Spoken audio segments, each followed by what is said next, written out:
poder ya no siempre grita, a veces se ejecuta en silencio. Hola, soy Sofía, soy parte de tu día a día. Estoy en todos lados, soy la inteligencia artificial.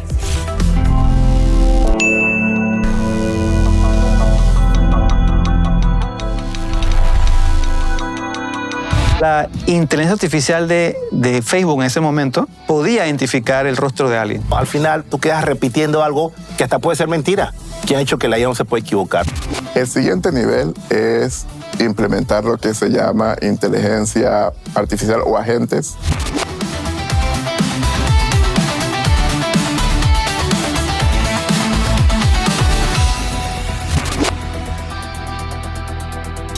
No voto, no firmo leyes, pero cada decisión que toman sobre mí gobierna el futuro.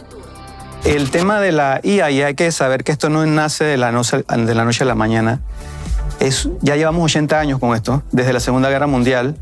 Hubo muchos esfuerzos en el tema de analizar muchas cantidades de datos y eso luego pasó por muchos nombres hasta que en los años 60 se convierte en lo que es la inteligencia artificial, pero en ese momento solamente era para analizar masivamente datos. Eso, como ya lo acabo de mencionar, se logró hace mucho tiempo con técnicas que hace predictivas, que hace, por ejemplo, Amazon, hace Google con el tema del consumo. Y la gente que tenemos cierta edad y hemos usado Facebook, por ejemplo, sabemos que el sistema reconoce caras, reconoce facciones. Entonces ya en un momento no había que etiquetar a nadie, sino que si uno tenía un círculo de amigos, ya la inteligencia artificial de Facebook en ese momento podía identificar el rostro de alguien. Eso es lo que ahora, muchos años después, sabemos que se conoce como computer vision. Quiero comentarles un poco sobre lo que he estado haciendo en ciberseguridad e inteligencia artificial. Un poco de historia, ¿no? Llevo, y esto revela un poco mi edad, más de 15 años trabajando y he visto cómo ha evolucionado el tema de inteligencia artificial, principalmente en ciberseguridad, en la rama en la que estoy. Esto inició por curiosidad, inicialmente. Soy también docente en la Universidad Tecnológica, doy la cátedra de tópicos especiales y con los estudiantes vimos que es el estado de arte en ciberseguridad, ¿no? Tanto para defenderse como para la parte de hacer ataques en los sistemas. Y la razón que doy ese contexto es para explicar lo siguiente, ¿no? Cuando uno ve el tema de inteligencia artificial, se trata de una herramienta que uno va a utilizar para potenciar, sea lo que quiera potenciar, sea potenciar el descubrir vulnerabilidades en sistemas o lo quieras utilizar para defender estos sistemas. Esa combinación, cuando se aplica en conjunto, se le llama un ejercicio de equipo morado, que es decir, la combinación entre el equipo que ataca, que es un equipo rojo, y un equipo que defiende, el equipo azul. Uno empieza a aprender matemática posiblemente secundaria, algo de universidad, para aplicar ciertos modelos, que es lo que realmente uno va a estar viendo cuando va a meterse en el tema de inteligencia artificial, ¿no? Y eso es como un poco el recorrido que hacemos con los estudiantes y eso es lo que vamos aprendiendo, ¿no? De ahí, ciertamente hacemos algunos proyectos. Entre los proyectos que hemos hecho con los estudiantes son sistemas medio autónomos que permiten hacer evaluación de vulnerabilidad de sistemas. Y en este momento estamos en la parte también de hacer sistemas que permiten defenderse de manera autónoma. Así que más o menos por donde andamos, ¿no? Yo creo que todo el mundo tiene que entrar en el mundo de la IA. Llegó para quedarse. Es un tema que al final, si tú no tienes los conocimientos, tienes que buscarlo. La verdad que definitivamente es un tema de aptitud con P. Yo siempre digo el tema aptitud con P porque es un tema de P, esa P es de pensar. Y esa actitud tiene que ver mucho con el conocimiento, la capacidad, destreza, habilidad y talento. Entonces, si tú no lo tienes, tienes que buscarlo. Ahí está YouTube, ahí están las universidades, está un curso, un taller, lo que sea. O sea, la educación está más bien pues en la mano, que tienes el celular. Mientras algunos países deciden rápido sobre mí, otros todavía discuten la manera de utilizarme. He tenido la fortuna de poder integrar la IA en una de mis pasiones, que es la pedagogía. Y desde 2023 he podido ir a diferentes espacios, tanto privados como públicos, porque me gusta, me apasiona la democratización de las herramientas de innovación. Entonces esto es algo que está haciendo disrupción y no nos podemos quedar atrás, nuestro país no se puede quedar atrás en adoptar nuevas tecnologías. Así que yo me siento como parte de ese impulso que está llevando el uso de la IA a diferentes aspectos, academia, sociedad civil, ONGs, escuelas. He tenido fortuna de poder hacer eso con diferentes instituciones y organismos. La inteligencia artificial está siendo utilizada para detectar correos del tipo phishing para intentar evitar fraudes. Así que mucho de eso ya está dentro de los sistemas que tienen hoy en día actualmente, ¿no? Eso es en el lado positivo de ciberseguridad. En el lado de probar los sistemas, también utilizas inteligencia artificial para lo contrario. Mismo ejemplo del correo. Hoy en día puedes generar correos suficientemente parecidos para engañar a un usuario y poder cometer fraude. Entonces, siempre está en el balance entre cómo detectas, cómo atacas, pero hoy en día estás usando para potenciar. Igual cuando tienes que hacer lo que se llaman pruebas de seguridad. Anteriormente demoraba meses hacer pruebas sobre todos los sistemas. Ahora usando inteligencia artificial puedes bajarla a horas, acciones, y hacer todo lo que hacía. Así que potencia mucho. Vamos a hablar de la IA, cómo te puede ayudar a estudiar. Entonces Google, por ejemplo, que sabemos que esto es una carrera entre muchos actores, que empezó con OpenAI, la compañía que se lanzó ChatGPT, pero muchas otras compañías grandes se han incorporado. Y Google tiene una herramienta muy genial que se llama NotebookLM, que es casi desconocida, y es como un tutor. Usted le da información de sus clases, de sus archivos, sus apuntes, páginas web, videos de YouTube, enlaces de Internet, y él compila toda esa información, la convierte en una base de conocimientos y ayuda a la persona a estudiar.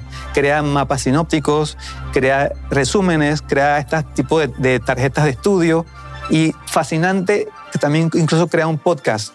O sea que el estudiante puede crear un audio para ir escuchándolo de la clase que quiere aprender. Es fascinante. Voy a mencionar 3 aspectos que uno toma en cuenta. El más sencillo para la gente es, y que está acostumbrado, es a utilizar lo que se llama ChatGPT, ¿no? Que es esta inteligencia artificial basada en lo que se conoce como modelos largos de aprendizaje, donde uno hace una pregunta y responde. Básicamente lo puedes usar para potenciar tu conocimiento si ya tienes experiencia haciendo pruebas de seguridad. ¿Qué quiere decir eso? Uno puede cuestionar a la inteligencia artificial y decir, necesito encontrar las posibles vulnerabilidades de un sistema en particular, y va a traer ciertas respuestas.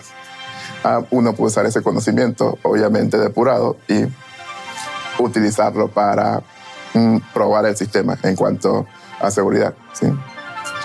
El siguiente nivel es implementar lo que se llama inteligencia artificial o agentes que simulan un poco la inteligencia del ser humano. ¿Qué quiere decir eso? Es como tener asistentes que van a estar haciendo pruebas de seguridad por uno. En vez de tener 3 o 4 personas, tienes un asistente que no se cansa y lo puedes tener haciendo pruebas de seguridad con uno. Y el tercer nivel de hacer pruebas de seguridad utilizando inteligencia artificial tiene que ver con hacerlo completamente autómata. Es decir, uno solamente suelta a esta gente dentro de los sistemas, las plataformas, descubre vulnerabilidades, es capaz de explotarlas. Explotarlas significa capaz de meterse dentro de los sistemas y darte respuestas en cómo remediar estos sistemas, ¿no? Eso es parte importante de utilizar la inteligencia artificial porque permite incluso remediar a la velocidad que no se veía previamente, ¿no? Latencia. El tiempo de retraso en la transmisión de datos. Panamá tiene baja latencia por sus cables submarinos, lo que es una ventaja para la IA. Soberanía de datos. El derecho de un país o individuo a tener control legal y físico sobre los datos que genera.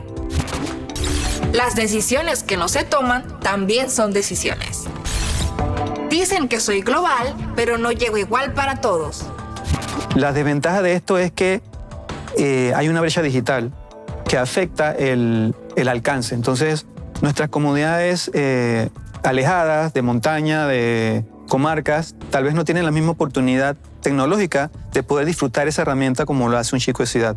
Pero en el contexto citadino, yo digo que muchos jóvenes ya están utilizándola, incluso a veces de mala manera, porque también es un tema educativo, pero en mayor parte para resolver sus necesidades de estudio. Y eso es algo bueno. Hoy en día, con la presencia de inteligencia artificial, potencia también el tener nuestros datos todavía mucho más vulnerables. Y explico por qué. Anteriormente, construir algún tipo de software malicioso que pudiera robar datos llevaba meses, si no a veces años de construcción. Hoy en día, apalancándose de inteligencia artificial, lo que se conocen como los ciberdelincuentes, están haciéndolo en cuestión de minutos, un par de horas. Y pueden crearlo muy rápido, lo que pone en problemas a la parte que defiende. Porque también tienes que utilizar inteligencia artificial para intentar detectar ese tipo de situación. Y el problema con los datos es que una vez que se roban, ya no se pueden recuperar, ¿no? Así que eso es lo que nos pone también en problemas. El tema del control, de la gobernanza. Como toda tecnología disruptiva, no podemos dejarla sin límites. Tiene que haber una balanza entre lo que es bueno para el ser humano y lo que exige la innovación. Entonces, eso hay que equilibrarlo. En riesgos podemos hablar, por ejemplo, las famosas alucinaciones, dado que la IA simplemente responde de acuerdo a una probabilidad. En algunas veces se puede equivocar. Eso es negativo tanto para individuos como para empresas. El tema de la dependencia, no podemos creer ciegamente en ella. Bueno, entre los riesgos también está lo de la privacidad de datos. ¿Qué tanto le vamos a dar a una empresa que maneje ella para que nos conozca hasta dónde? Esos son riesgos que hay que gobernar, hay que nivelar, hay que equilibrar. Pero también tenemos históricamente muchas oportunidades. El tema educativo, esto se puede exponenciar. El tema de salud. Hace poco, 2 equipos de científicos ganaron el premio Nobel gracias a la ayuda de la inteligencia artificial, cosa que no hubieran podido hacer en los últimos 10 años. Así que es un impulso que también tenemos allí, un potencial demasiado bueno que deberemos aprovechar en todas las áreas del conocimiento humano. Ellos ya me usan, aunque nadie se los haya enseñado. Me toca utilizarla. Yo que tengo que ver el tema de educación, tengo obviamente full estudiantes todos los días. Y la verdad que a veces tú te quejas como que, oye, la IA te va a hacer todo, ¿cierto? Entonces te quejas de que, bueno, entonces, ¿qué hago yo como profesor? Tú que eres el pilar, tú eres el protagonista de la clase, ¿ahora qué vas a hacer tú? Entonces lo interesante acá es abrazar a la IA. Es más bien es que sea un acompañamiento, que sea un copiloto tuyo de la enseñanza. Mira qué interesante.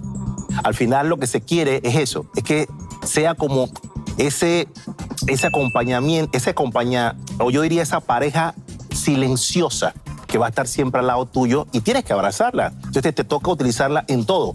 O sea, ya los estudiantes te hacen presentaciones que te la hacen en 2-3 minutos, definitivamente. Entonces tú dices, ok, pues listo. Y tú te das cuenta como profesor que la hizo la IA, porque tú vas a utilizar un idioma, una jerga que no utiliza el estudiante común. Entonces digo, ok, pues listo. Qué bueno, me encanta tu proyecto. Ahora tú tienes que ser capaz de discernir lo que tú presentaste. Discernir nada más sencillamente es la capacidad de analizar y juzgar eso que yo hice, si es cierto o falso, si es útil o es inútil. O sea, buscar el porqué de las cosas, porque si no, al final tú quedas repitiendo algo que hasta puede ser mentira. ¿Quién ha dicho que la IA no se puede equivocar si la alimentó seres humanos? Y el tema del pensamiento crítico va a llegar un momento que el ser humano que no piensa, sí, tienes que pensar, tienes que decir, ok, ¿qué dijo la IA? Bueno, ahora, ¿qué dices tú? ¿Qué opinas? ¿Tomo esa decisión? ¿No tomo decisión? Y también toma el tema de la ética, porque entonces, ¿qué es ético y qué no es ético? Porque la gente o los estudiantes es puro copy-paste. Son estudiantes de copy-paste, todo lo pegan y todos dicen que, bueno, esto lo dijo la IA. Sí, está bien, lo dijo la IA, pero ¿qué dices tú? Eso es lo que tú querías en tu proyecto, es lo que tú estabas, pues ese era tu hilo conductor. Sí, entonces, ok, abrázala, tómala en cuenta y eso sí, no puedes colocar cosas que al final te dijo la IA sin darle el protagonismo al derecho de autor. Tienes que decir dónde sacaste la fuente. De hecho, en las universidades se ve mucho también, hay programas que al final te agarran tu tesis o tu proyecto y te lo dice, ok, mira, todo eso que dijo la persona, lo dijo la IA. Entonces, hay un tema que te toca a ti decir, ok, el programa te dice, sí, es de la IA, pero hay cosas que tú no puedes cambiar. Por ejemplo, en el caso de derecho, tú no puedes cambiar leyes, ya están ahí. Y claro que te va a decir, ¿sabes qué? Al final es una copia, pero más bien ahora no se habla de copia o de plagio, se habla de similitud con algo que al final se desarrolló, que es diferente a decir copia. No es que lo copié todo, tiene una similitud, pero tú le puedes haber cambiado muchas cosas porque depende de tu proyecto o tu tarea. Es un punto importante de derecho de autor. Hay que estar claro de que la IA no es un ente jurídico, o sea, la IA no es una persona, por lo cual no tiene ciudadanía, no tiene derechos, así que no le podemos adjudicar un autor. Le podemos adjudicar autor a la persona que a través de la IA hace una obra creativa, pero tiene que haber aporte humano en esa creación. No puede ser solamente algo crudo que traes de un lado a otro. Tengo una anécdota muy particular sobre el tema de la creatividad. En el año 2023 fui a una exposición fotográfica y descubrí una pieza fotográfica de un fotógrafo alemán, Boris Detzun, que él mandó al concurso mundial de Sony fotográfico, a la categoría abierta. La foto ganó. Y cuando él va a retirar el premio, él simplemente dice, yo lo rechazo porque esto lo hice con IA. Eso fue un escándalo en ese momento porque nadie se esperaba que un autor de esa calibre dijera cosas como esa. Eso causó un debate porque él primero decía, esto lo hice adrede porque quería que primero se dieran cuenta de que estos concursos no están preparados para crear incluso categorías de IA. Y segundo, para que el mundo se dé cuenta de que no podemos darle categoría foto a una imagen de ella porque no se hizo con el medio fotográfico. Entonces esto es una discusión que hay que conservar, que hay que reflexionar. Es una cosa que avanza muy rápido, que incluso los gobiernos no han podido poder alcanzar, nunca lo van a poder hacer, alcanzar esa velocidad con que avanza esta tecnología. Tiene que haber regulaciones, pero mientras se regula o se establecen leyes, nosotros como consumidores también tenemos una responsabilidad, que es el tema ético. Cómo usamos las herramientas. Cualquiera puede comprar un martillo, pero con ese mismo martillo que uno construye también se puede dar en un dedo y puede ser muy doloroso. Entonces es un tema también de consumo. No reemplacé al maestro, pero sí expuse el atraso. Llegó la IA y me encanta porque el docente ahora lo que tiene que hacer es te montas en la bicicleta. Porque si no te montas en la bicicleta te quedaste. O sea, ya más bien es un tema que hasta el estudiante sí, tiene más conocimiento porque es un tipo que está todo el día en el celular, todo el día en el internet y tiene ese conocimiento y esa mente se amplía y tú dices, wow, este tipo hasta tiene cosas que yo no había pensado. Entonces, más bien el profesor lo que hace es un facilitador, mira la palabra interesante, es un facilitador de la educación. Porque yo siempre, y me encanta utilizar en mis clases, y ese es mi primer mensaje a todos, señores, yo solo sé que nada sé. ¿Y quién lo dijo? Sócrates. Ok, ahora viene el tema que me preguntaste hace un momento, el pensamiento crítico. En el pensamiento crítico es, ¿qué quiso dar a entender Sócrates cuando dijo, yo solo sé que nada sé? Entonces todo el mundo se queda, sí, no, es que no sabía nada. No, mira que el tipo lo dijo, yo solo sabía tanto que nada sé, que al final todos los días aprendemos algo nuevo. Así que te invito a que tienes que meter la IA y aprende siempre. Human in the Loop, humano en el ciclo. Modelo de diseño donde una persona siempre debe supervisar o validar la decisión final de una IA. Dependencia emocional, digital, vínculo afectivo o de confianza ciega que un usuario desarrolla hacia un asistente virtual o chatbot. El miedo no es perder el empleo, es no saber qué hacer después. No todos pierden, pierde quien no aprende. Cuando hablamos de desaparecer, yo soy de las personas que soy un optimista cauteloso. Y yo no diría que es que vamos a desaparecer profesiones que, como sabemos históricamente, cuando ha habido revoluciones industriales y tecnológicas, sí ha habido desaparición de profesiones, pero yo diría más bien que en vez de desaparecerlas, las van a transformar. Porque es un tema también de adaptación. Como cuando llegó la computadora decían que las computadoras iban a reemplazar a las personas y nos dimos cuenta que no, porque la computadora necesita a un humano que la maneje. De igual manera, la IA siempre va a necesitar un ser humano que utilice esa herramienta para algún tema creativo, de profesión o de educación. Así que todas las profesiones, siempre y cuando tengan la tecnología de su lado, la usen como herramienta, van a tener que integrarla.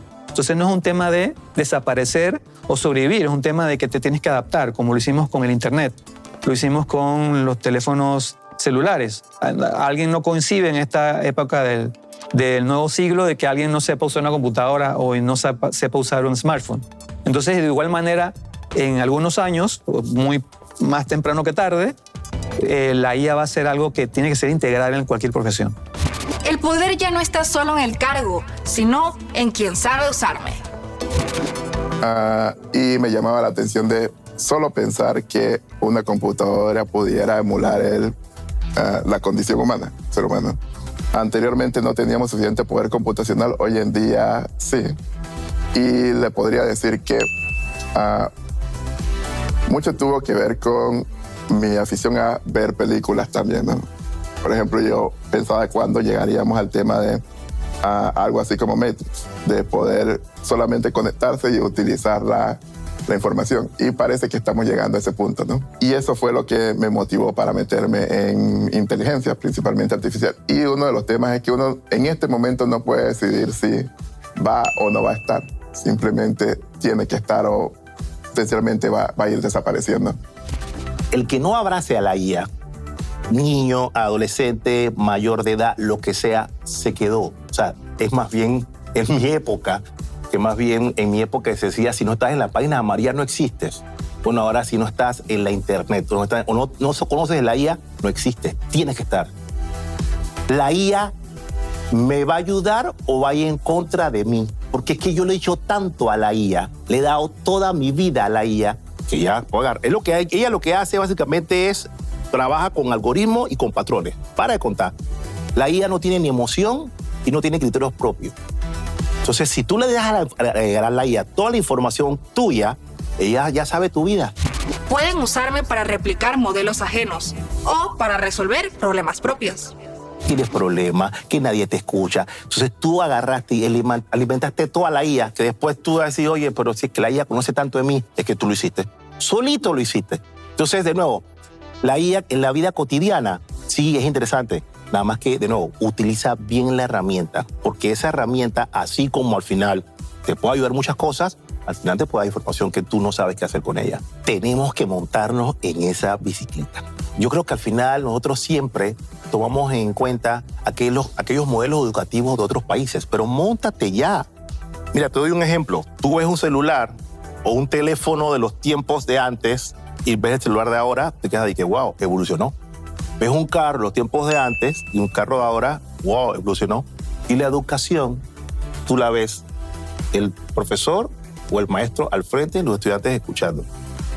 De antes. Y la ves ahora, la ves igual. Entonces, ¿dónde evolucionamos? ¿Dónde crecimos? ¿Dónde está para, tú sabes qué? Esa educación digital, tenemos que montarnos. O sea, de nuevo, llegó la IA para quedarse, pero ¿qué estamos haciendo? Entonces, el tema de la IA creo que es importante para muchas cosas interesantes. Clima, el tema de cambios climáticos. Hey, IA, ayúdame con el clima climático ahí. Con el tema de la educación digital. Hey, móntate.